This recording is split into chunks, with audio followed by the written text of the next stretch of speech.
good? Wait. Good? Thank you. All right. Good morning, everyone. Thank you so morning. much. Thank you. Thank you so much for being here today. We are so excited to see everyone. I am Wendy Nilsson. I am the Superintendent of Parks for the City of Providence, and we're thrilled to welcome you all here today. Happy 150th birthday to Roger Williams Park. Yay! Woo!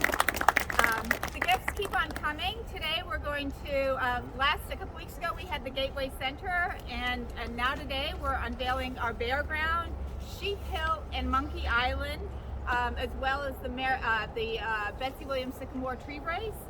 These are the 11th, 12th, and 13th playful art installations added to our vast network of 120 parks under Mayor Elorza's administration. So these are added to a collection of gnomes, dragons, and all kinds of wonderful things out there. So, but before we get into today's speaking program, I'm going to ask Joe Perry, the chair of the Roger Williams Parks Conservancy and partner in this project, to do a land acknowledgement. So thank you, Joe. Thank you all for coming here. It's not too cold. It's quite bearable. I'm sorry. I couldn't resist. But this project acknowledges a lot of things. And the first thing that I do want to acknowledge is that we're occupying the land stewarded by the first peoples who inhabited this area. The Narragansett and the people of the Little Point, the people of the points and the bays, the Wampanoag, the people of the First Light, the people of the East. At ACT, Parks, and Roger Williams Park Conservancy, we recognize and honor the living legacies of the indigenous people across what we call Providence, for their cultural stewardship and for teaching those who arrived at this land by choice and by force to consider our lifetime within the context of the next 7 generations. We are thinking of our own lives in this context. We understand ourselves, not as individuals, but as a part of an interconnected community across our lifetime.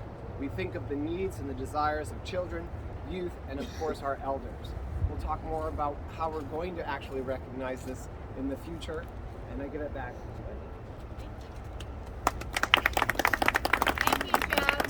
Over the past few years, we've worked with the Roger Williams Park Conservancy and the community to develop creative ways to activate the park and bring new life to some underutilized areas so that people can enjoy the breadth of what the park has to offer in honor of the park's 150th anniversary. This is the perfect time to celebrate Horace Cleveland's vision of a new vista at every turn in the park. Sheep Hill and Monkey Island, as well as the Betsy Williams Sycamore Tree Race, add to this newly re-envisioned landscape in what we've been calling a modern twist on some old classics. Where once was a series of concrete pens for 11 bears is now a joyous space for all. Now I'm going to turn it over to the champion of parks and most playful mayor I have ever known, Mayor Elorza. Good morning, everyone.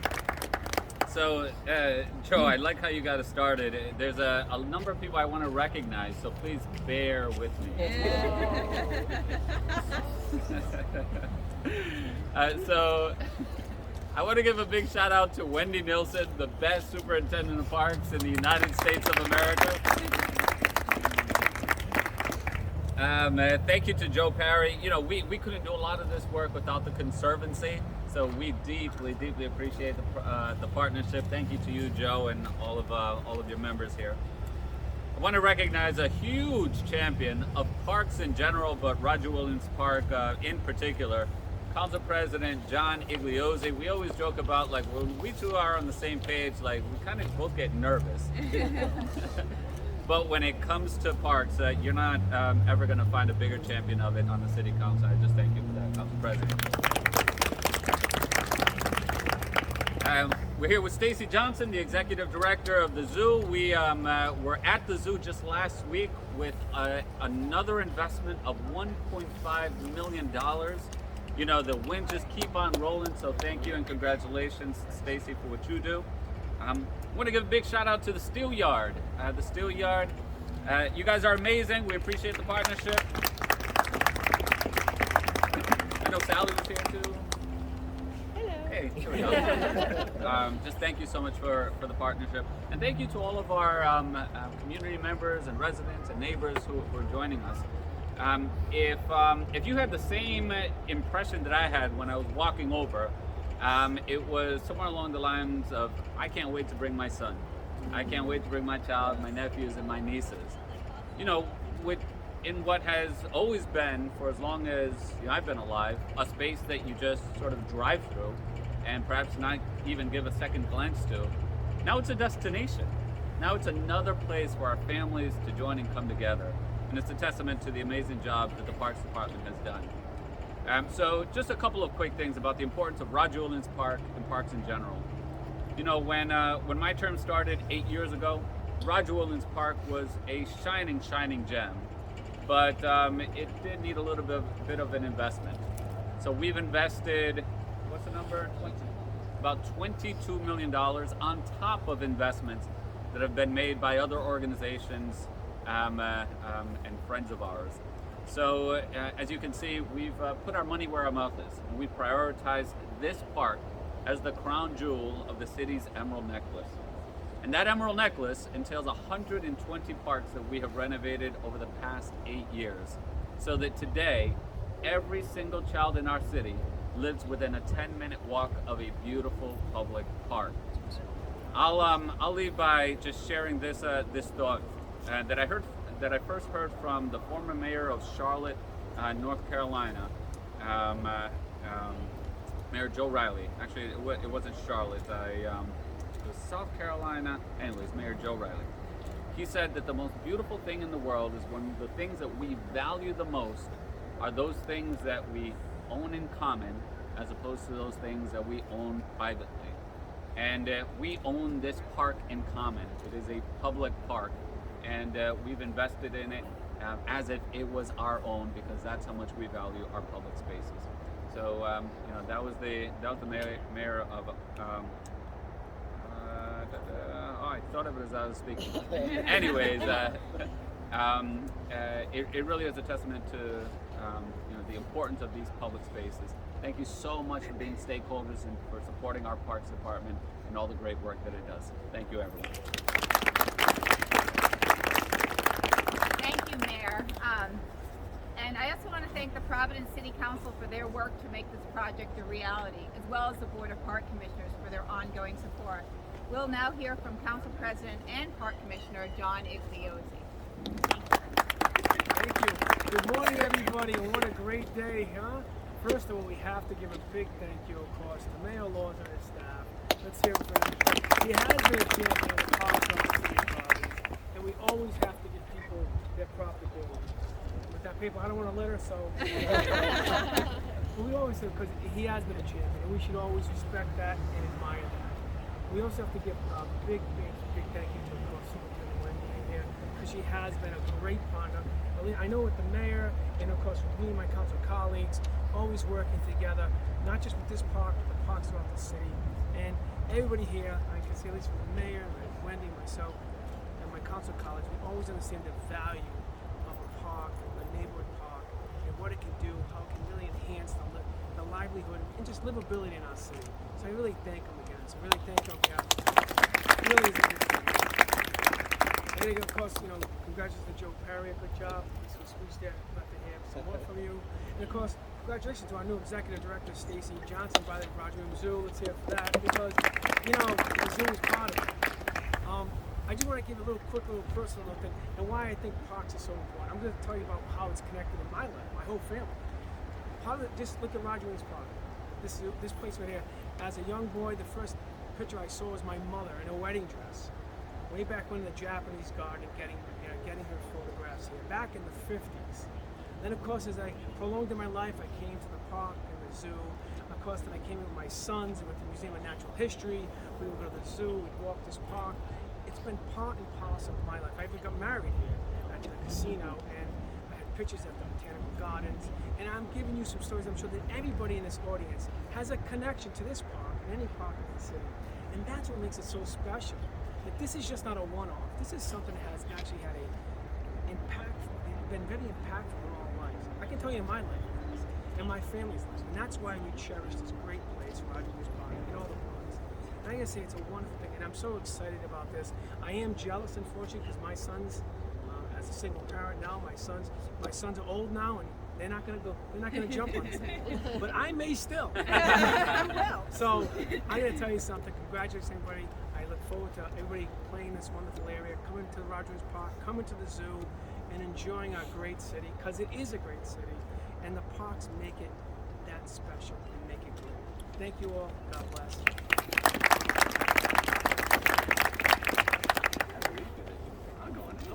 Thank you, Council President. Yes, you will both go on when we're done. This project showcases the best of what we do at Parks, which is partnerships, resourcefulness, and creativity, all employed to connect children and families to nature, promote free and imaginative play, strengthen climate resiliency, and create community spaces for all.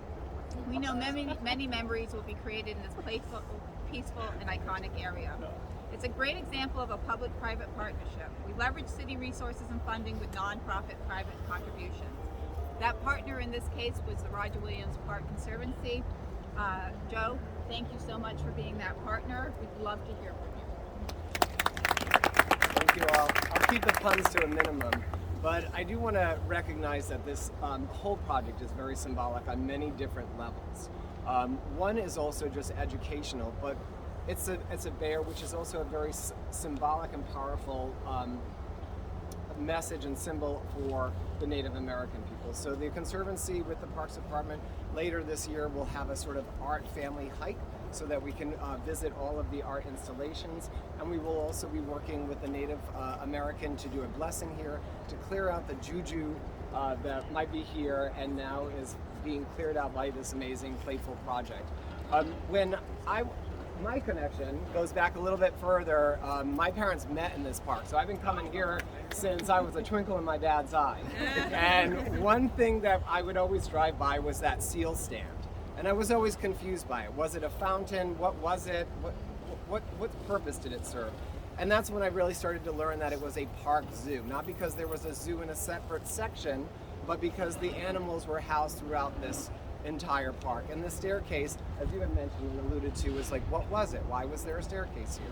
So this project is also serving as an educational symbol and opportunity to tell the whole story of when all of the animals were housed throughout this amazing parkscape. But it also tells the story of what Wendy talked about, these community partnerships. And we may have all heard some of the horrible stories of what happened when the animals and the city and the community couldn't take care of the animals throughout the park. So what happened? The people came together with the government and formed the Rhode Island Zoological Society so that we can have a world-class zoo today. The same thing happened with the Conservancy. We came together as a community to support and augment what the city was already doing for these beautiful parks. And so that's what is also very important, is that it symbolizes the importance for citizens to be involved, to partner in amazing ways, to support and augment, again, what the city is doing. And so every time I look at this, or I drive by the sea lions and I see kids sitting on there, like the sentinel dog in the zoo, it fills my heart. So thank you all for being here. It's a dream come true. Thank you so much, Joe. And as we recognize this history, we have to celebrate where we are today. Roger Williams Park is home to a fantastic zoo beloved by our whole community. We're going to hear now from the Executive Director, Stacy Johnson. Thanks and good morning, everybody. So 150 years ago, there was this movement to create an entirely new kind of park all over the country. And you may already know this, you may not, but the three oldest continually operating zoos in the United States are in three of those original parks. Lincoln Park in Chicago, Central Park in New York, and Roger Williams Park Zoo in Providence. So I'm really proud to be part of an organization and part of a partnership that is in one of the elite parks in the world, frankly. And it's a constant evolution, as has already been alluded to. You know, the zoo at one time was sort of diffuse, scattered throughout this property. Now it's consolidated on one side. But this was the Bear Grotto, which was built as a WPA project during the Depression when concrete was king, right? And you go to some zoos, some of the older zoos in the country, and you see these big, deep concrete structures. You say, oh, that's so cool. That was state-of-the-art thinking and construction in the 1930s. We were doing food, water, shelter, space in the best way we could as zoo professionals then. But our processes have evolved. Okay, here comes the pun. So today, this bear grotto is barely recognizable and completely modern and exciting, and I am going to climb to the top when we're done here. So I just want to thank everybody that has spoken today, and thank all of you for supporting this wonderful park and supporting the zoo and being really part of one of the most important parks in the country. Thanks. Thank you, Stacy. That was fabulous. We just have a few final thank yous. Just everyone knows I cut this down from about 130 down to 10 here, so bear with me, please. Just want to thank the parks team, the Museum of Natural History, the Botanical Center, our maintenance team, who actually jackhammered for 3 weeks to remove this 8-foot concrete structures that were literally caves in the ground for the bears.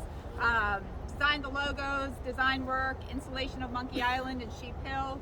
Special thanks to our landscape architect, Megan Gardner, who created such a beautiful design and lovingly curated the project through to completion. Megan, thank you. Brian Burns for what he does best. You all know that, I don't even need to say it, including figuring out how to get a 7,000-pound, 14-foot high bear through Canadian customs and under all the bridges and over all the narrow roads along the way. That was 24 hours straight trying to figure that out, and 30 calls later. Also, all of our partners for their continued support and hard work on this project, including the Steel Yard. You're absolutely fabulous. The Zoological Society, the companies Ultiplay and Earthscape, and Chris Seeger with the artworks, the Met School, thank you all for being here and being stewards of this fabulous park. For those of you who don't know, we actually have a school within the park.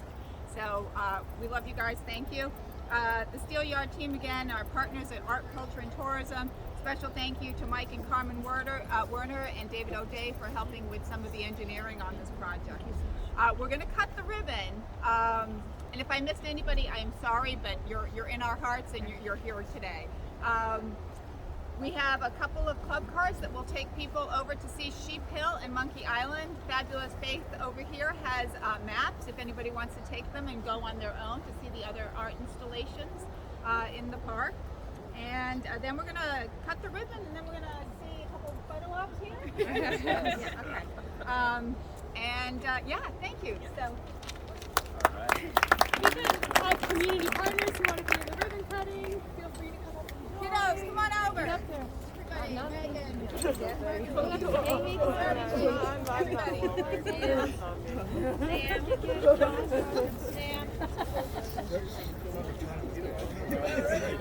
You guys bring it in the middle? Can we condense into the middle in front of the bear?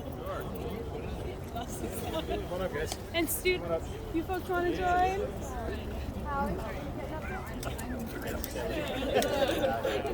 tighten in so that we can get Go big.